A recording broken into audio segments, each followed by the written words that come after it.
Hello, I'm Rob, and this week on RB&D Reviews, I'm going to be reviewing one of the most talked about movies of the year. It's the documentary Bully, and I'll have my review for you coming right up. I feel kind of nervous going to school because I like learning, but I have trouble with making friends. He said he's a geek. Some kids had told him he's worthless to go hang himself. And I think he got to the point where enough was enough. Tonight, a tragic situation. A Perkins boy, just 11 years old, believed to have been desperate enough to take his own life. Thanks for checking out RB&D Reviews. I'm Rob, and I had just gotten out of seeing the documentary Bully, and it's been getting quite a bit of buzz. It's from filmmaker Lee Hirsch, and the movie is made up of stories about different kids and about the effects of bullying in their schools, in their community, and as well as how it affects their parents. One of the kids, for example, in this movie's name is Alex, and he's having problems making friends and talking with other people. And we see some footage of Alex's school bus, including some people who are punching him and kicking him and threatening him.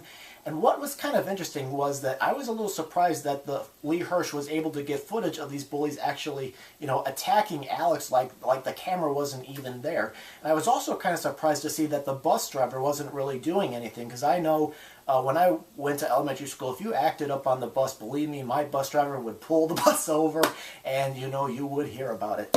Other subjects in this documentary includes a teenager named Kilby who is a lesbian in a small town, and there are some stories of kids who took their own lives, including one named Tyler Long. And Bully, it shows how this issue has become kind of problematic and how some school officials seem kind of lost in how to fix this problem. While others believe it's just simply a phase that every young kid goes through. But what kind of struck me was I felt like how this method of thinking is kind of out of date now, because a lot has changed. For example, students are using the internet for attacks now, and you really can't get kids to shake hands and bury the hatchet. And the movie also demonstrates other ways that bullying has changed, thanks to internet. But Hirsch shows that does show in this movie that some schools are trying to put in an effort to curb bullying, and while others aren't as successful.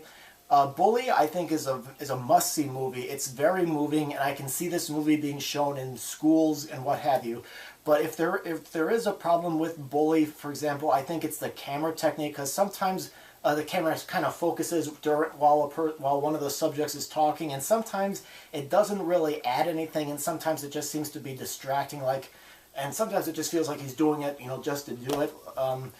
But overall, I think this movie is worth checking out. It's been in limited release for about a month. I was lucky that my movie theater got it, but unfortunately my movie theater only had it for a week, and I ended up going to see it on the last day. So if this movie ends up coming by you, I recommend catching it if you can. If you're not able to see it in the theaters, I definitely think it is worth a rent.